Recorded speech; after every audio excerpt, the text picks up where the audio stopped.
estruendo, como cuando uno derrumba una casa o un petardo, algo así. Este invierno nos mantiene pues con los pelos de punta, como se dice. Y los niños no querían volver. Santiago se me quería volar de la casa, él no quería volver acá. Sí hubo negligencia por parte de las administraciones municipales. Mi mamá tenía el primer piso, yo tenía el segundo y mi hermana el tercero. ¿Dónde están las autoridades ambientales? ¿Dónde está el área metropolitana?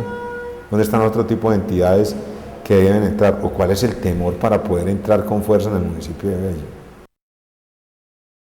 Hacia las 2:30 de la tarde, un deslizamiento de tierra sorprendió a los habitantes del sector La Gabriela en Bello, Antioquia, en un día soleado, cuando un pedazo de tierra cayó desde la autopista Medellín-Bogotá, dejando sepultados alrededor de 50 viviendas.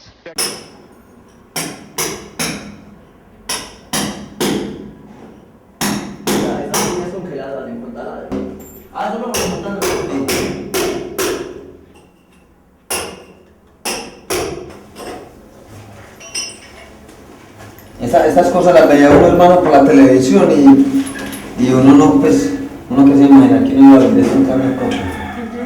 Sí. Hace por ahí 15 días venían lloviendo seguido, puro invierno, puro invierno. Y ese día en particular hubo mucho sol, mucho sol, ahorita, mucho sol. Fue como el día soleado después. Demasiado sol diría yo, era un domingo así como esos de que uno dice, bueno, vamos por piscina, es un domingo perfecto. Un domingo perfecto. Y vos que tenías planeado terminar de trabajar, estabas descansando, tenías... Ese domingo le estaba montando una puerta de madera a una vecina. Entonces mi señora y la vecina estaban haciendo el almuerzo en compañía porque eran muy buenas amigas. Entonces mi mona y la señora hacían el almuerzo y yo estaba montando la puerta. Luis me estaba pegando a la puerta de la pieza. Entonces Luis fue y comió las carreras y bajó y ya, cuando bajó ahí mismo se vino eso. Y porque Luis era con un celular buscando bajo los escombros, por toda parte, marcándole a Marinela, porque yo sé, cada 2 o 3 minutos se estaban llamando por celular, para lo que fuera. Ah, vos sabés que sí yo. ¿Cómo se llevan las manitos? Ah, pues ahí mismo. Qué elegante que estaban Ay, se puso bonita para allá. Era muy tranquila, muy pasiva, cariñosa. Como tiene que yo tengo una formación cristiana, entonces dentro de esa formación estaba también mi familia. Entonces mi hija tiene una forma de ser muy tranquila. María, tenía un nombre. Ana María, sí. Ana María. Una simple cifra no dimensiona la real magnitud de este suceso. Detrás de las 82 muertes se teje la historia de miles de familias a las que este acontecimiento les marcó la vida. Estaba alegre, un día hermoso, no había llovido hacía 2 días y eso empezó por de 2 a 2:15. Cuando menos pensó, estábamos todos acá en la casa, cuando menos pensó empezó como un huracán y a volar palos, tejas, latas y eran como olas de mar, pero no en olas de mar sino en olas de tierra tragándose todo lo que se encontraba en el camino. Oíamos los gritos, el desespero, pues el dolor de la gente, saber que su familia habían quedado sepultadas. Ya cuando salimos vimos fue un huracán y nos envolvió en un polvero que nos estaba ahogando. La gente decía que corra, que era un avión, y mentiras que no era un avión, eran unas montanas, toneladas de tierra que se vino sobre este sector de Calle Vieja. Y ver la gente con celulares buscando por debajo de los escombros, como era Luis, el moreno se tiraba al piso y con sus uñas bregando a correr la tierra para sacar su gente y era imposible, porque lo que había eran montañas de tierra, toneladas, entonces fue muy duro. Y de nuevo sentirse tan impotente, duele más. Desde el día de la catástrofe, la ausencia de los agentes responsables ha sido denunciada por el concejal de Medellín, Bernardo Guerra. Básicamente buscando el perfil de un personaje llamado Alirio Zamora Ardila, nacido en los Llanos Orientales. Este personaje es el presidente de Corpo 70, la Corporación de Comerciantes de la 70, desde hace 7 o 8 años. Ha tenido muchos problemas en la corporación y cuando sucede lo de la Gabriela, varios ciudadanos nos buscan, están enterados del trabajo que estamos haciendo de este personaje y nos informan que él estaba explotando un predio que está en la parte superior de la Gabriela. Aparece reportado desde el 2008 en la Fiscalía General de la Nación como testaferro de Mancuso en predios de 2 fincas en Córdoba desde el 2008, que actualmente están en poder de la Dirección Nacional de Estupefacientes. Luego comenzamos a mirar lo que sucede en La Gabriela y durante 20 días, la tragedia de La Gabriela es el 5 de diciembre. Él se le esconde a los medios de comunicación. Hasta el 24 de diciembre que da una entrevista en el periódico El Colombiano. Encontramos que el señor hacía aproximadamente 2 años a otra persona que se había tomado ilegalmente esos terrenos de la parte superior de La Gabriela, más exactamente del kilómetro 2+200, José Domingo Rúa, que aparece como un desplazado que se toma ese terreno, explota ilegalmente ese terreno con grupos ilegales y monta una escombrera. Sé que era un botadero porque uno veía las volquetas cuando vaciaba el material, fuera de día o de noche. Usted veía volquetas vaciando el material. Como les decía ahora, mire, ustedes ven todo el material que hay ahí y mire que todo tiene basura, escombros, basura, escombros. Y miren la tierra virgen, ustedes miren que es diferente. Alirio Zamora le compra el pleito a José Domingo Rúa.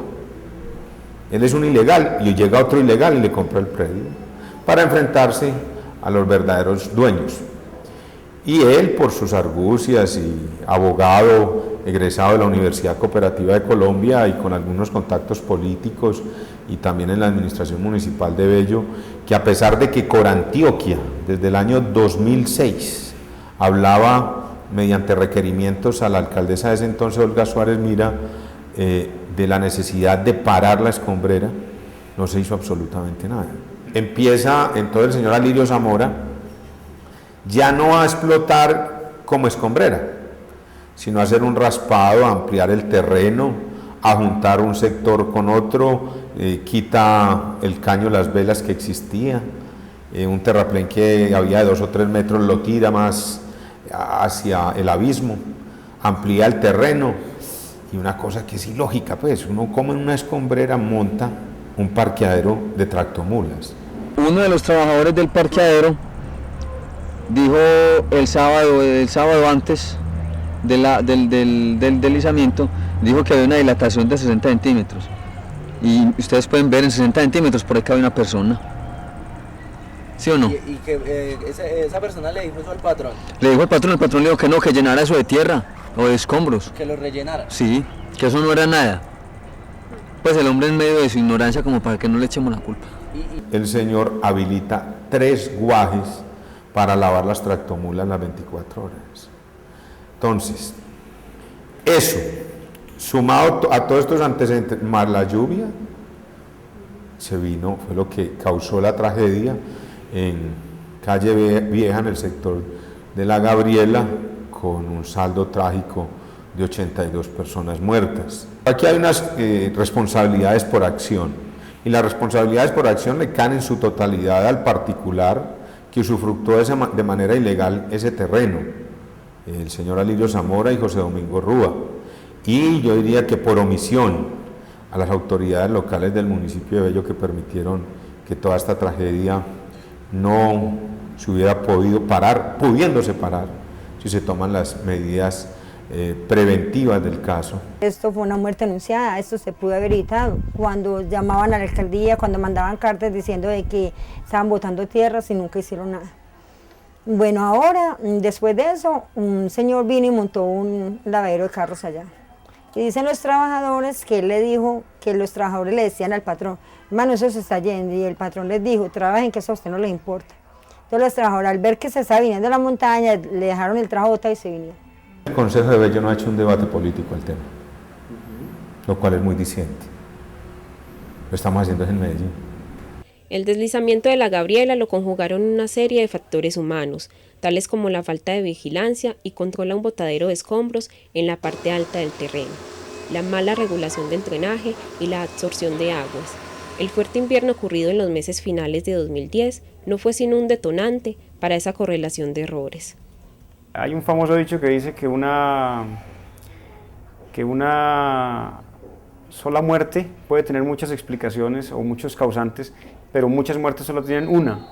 Falla la gente que construye ahí, falla la administración que permite que esas construcciones sigan adelante, fallan aquellos que hicieron el botadero durante tantos años sin un control técnico, y de nuevo vuelve a fallar la administración que no hizo un control, una veeduría sobre esos botaderos.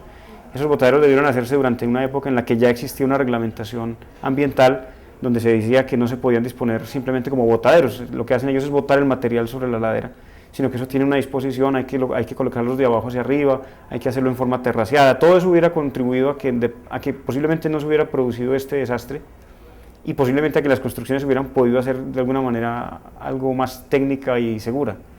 Una de las cosas que hace que los deslizamientos cobren vidas humanas es la mala distribución de los usos del suelo. La deficiente regulación por parte del Estado hace que no se protejan los espacios destinados para la vivienda y no se cuestione por el uso de los suelos aledaños.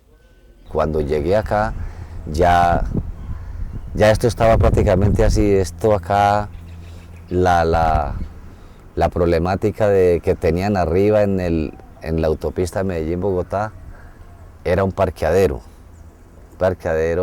grandísimo, cubierto por un relleno de tierra muchos años atrás. Entonces, las aguas del parqueadero, del lavadero de carros, se fueron acumulando, o sea, ellos no le tenían un desagüe para otro lado, sino que toda se venía para acá.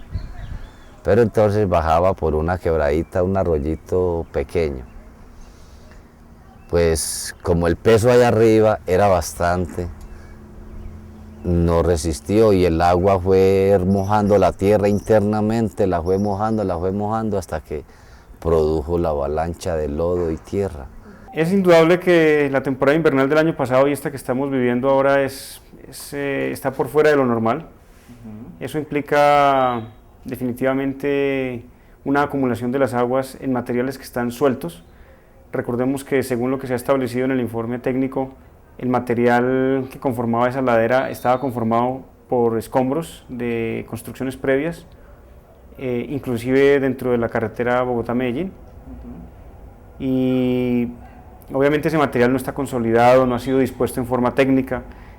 Lo que se espera de eso es que con las lluvias ese material va erodando, va asentándose cada vez más, pero cuando viene una época invernal ese material adquiere las características propias de un material más fluido que puede eventualmente convertirse en un deslizamiento de tierras, que fue lo que ocurrió.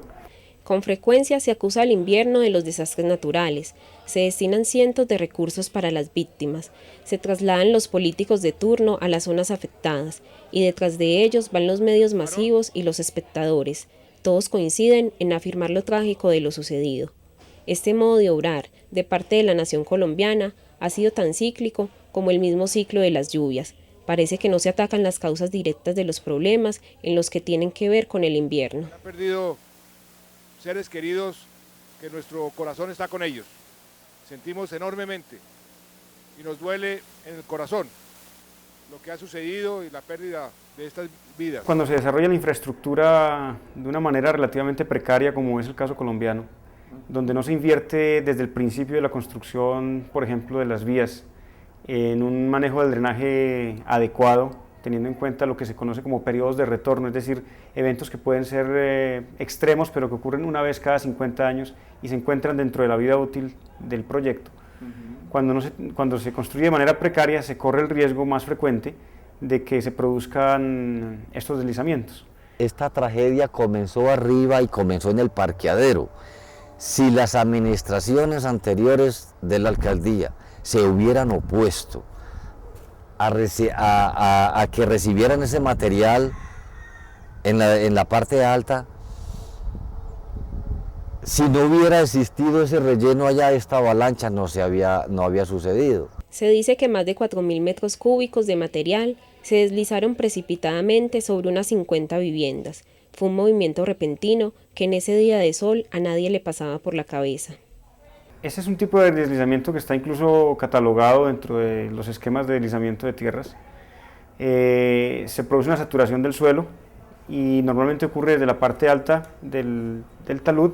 Se desprende el material, ese material ya está fluidificado, es decir, tiene una componente de agua importante, Entonces el material fluye muy rápido. Si ustedes ven las imágenes, las fotografías aéreas de ese deslizamiento, van a observar que en la parte superior hay una cabecera bastante amplia.